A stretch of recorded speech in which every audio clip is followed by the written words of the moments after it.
Takot ka bang mag-crack ang mga tiles sa iyong bahay? Ano-ano nga ba ang mga dahilan nito? Papaano ba ito maiiwasan? Another video for you to learn.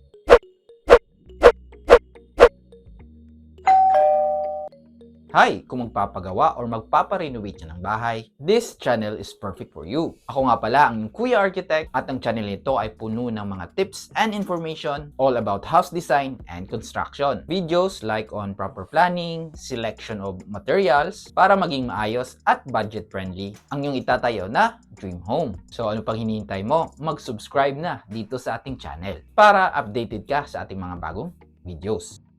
So, sa ating video ngayon, pag-uusapan natin ang mga dahilan kung bakit maaring mag-crack ang mga tiles sa ating mga bahay, especially sa ating mga floors. Ating iisa-isahin ang causes of cracking at i-discuss din natin ang mga paraan para maiwasan ang mga ito. Kung ready ka na, tara! Common causes of tile cracks.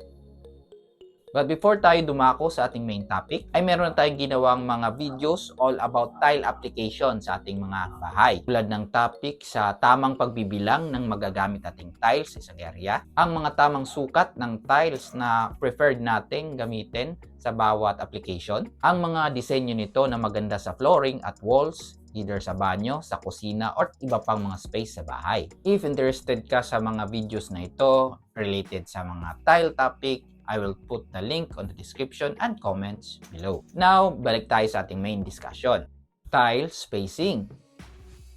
Isa sa dahilan kung bakit damay-damay ang pag-crack ng tiles, wala silang sapat na spacing in between. Siguro nga marami sa atin ang ginusto na maging 0-0 or wala talagang makitang gap in between tiles, especially doon sa mga malalaking floor tiles. Siguro mas aesthetic tignan pag wala ngang gap na makita sa ating flooring. But maaring itong maging prone sa cracking, especially kung may malakas na pagyanig tuwing may lindol. Kung walang space ay nagkikis-kisan at nagbabanggaan ang mga tiles at malaki ang chance na mag-crack ang mga ito. Isa rin sa dapat bantayan is yung thermal expansion, especially kung merong exposure sa init or humidity yung area yun, at yung mga tiles ay maaring mag-expand. At kung walang gap, again, magkikiskisan o magbabanggaan yung mga tiles na yon, at dahil doon ay maaring mag-crack. So again, generally, maiwasan ito kung meron tayong proper spacing sa ating mga tiles. Lalo na kung known yung lugar nyo na maraming lindol. Sa pag-install ng tiles, meron tayong tinatawag na mga tile spacer. Ito yung mga ginagamit para maging uniform yung agwat or gap ng mga spaces na to sa ating tile. So, yung mga spacer na to ay may kapal na 3mm, 5mm to 8mm na mga panggap. So, again, ilalagay lang ito in between tiles sa pag-install sa kanila para maging uniform yung kanilang mga spacing. Isa pa sa paraan para hindi magdamay-damay sa pag-crack yung mga tiles ay ang pagkakaroon ng seismic gap. Bale, for tiles, kahit magkaroon lang tayo ng 1 cm na gap in between sa different area ng ating bahay, gaya dito sa amin, meron kaming nilagay na gap in between sa aming dining area tsaka sa aming kusina. Dahil nga wider yung gap in between those area, pwedeng gumamit ng mga trim.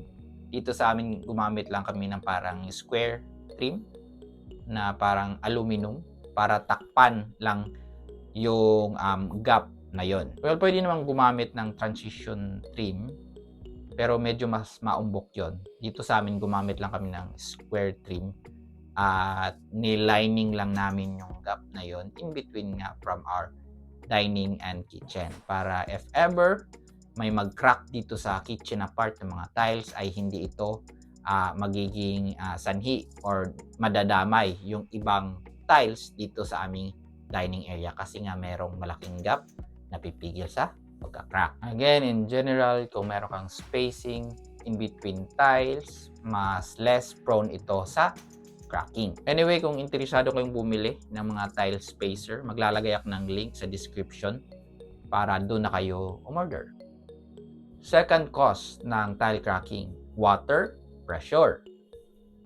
Personally, na-experience talaga namin to. Kasi yung wall sa kitchen namin na tinayo more than 10 years ago ay hindi na waterproof. Tapos, nagtayo rin ng pader yung katabi naming bahay katapat nun. So, ang liit na lang ng gap, kaya mahirap ng lagyan pa ng waterproofing ngayon. So, dahil nga may gap in between walls, pag umuulan, naiipon doon yung tubig. So, yung naiipong tubig ay na-absorb ng pader at pupunta sa aming concrete na slab. Dahil nga na-absorb na ng flooring yung tubig, para niyang tinutulak yung mga tiles sa aming kitchen. Kaya ito umangat at kalaunan ay nag-crack. So dahil hindi na namin kayang i-waterproof yung labas ng pader, nagkasundo na lang kami ng kapitbahay namin na lagyan ng roofing in between ng aming dalawang pader para hindi napasukan ng tubig ulan yung gap na yon. At sa loob na lang kami ng pader, nag-waterproof para again kahit na may tumagos na konting tubig ay hindi na ito bababa sa aming flooring. So, in general, kung merong mamuong tubig sa ating mga concrete floor, lalo na sa base flooring natin, ay maaari talaga nitong itulak pataas yung ating mga tiles. At again, kalaunan ay magiging cause ito ng pag-crack. Isa pa sa maaring dahilan ng mga water pressure sa ating mga flooring ay yung mga tubo na embedded doon. Ating mga water supply line or di naman kaya yung tubo mula sa ating mga toilet bowl papunta sa septic tank na naka-embed sa ating flooring, especially sa ground floor. Pag nagkaroon ng lindol ay maaring mag-misalign or magkaroon ng leaking yung mga tubong yun kasi gumalaw yung ating ground floor. Kaya maaring dun mag-start na karoon ng accumulation ng tubig. At again, pag naipon yung tubig na yon, syempre lalabas ito pataas at itutulak niya yung mga tiles natin sa bahay. Kaya kung possible ay wag nating i-embed yung mga water supply natin o yung ating mga soil pipe under sa ating ground floor. Maaari natin itong ilinya sa perimeter ng ating outer wall para kahit merong pag-leaking ay hindi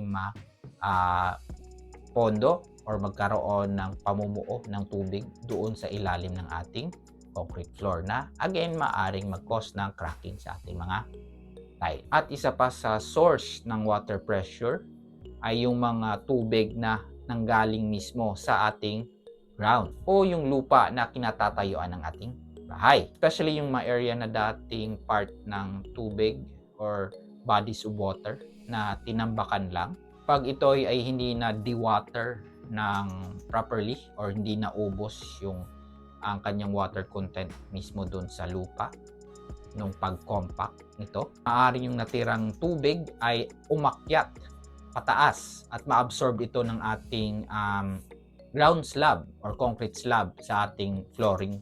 At again, mamuuna naman yung tubig na yun, which eventually ay itutulak nito ang ating tiles dahil nga sa water pressure. Kaya yung iba nga ay naglalatag ng mga moisture barrier sa ground floor before sila magbuhos doon ng konkretong slab para again maiwasang ma-infiltrate ng ground moisture yung ating concrete slab sa itaas kung saan natin ipapatong yung mga tiles. And since napag-usapan natin yung kitchen kanina, mayroon na tayong ginawang mga videos all about kitchen design naman. May mga tips and information ito na makakatulong kung magpapagawa ka ng iyong kusina. Kasali na dito ang pagpili ng tiles. Kung interesado ka sa mga video ito, I will put the links in the comments and description below.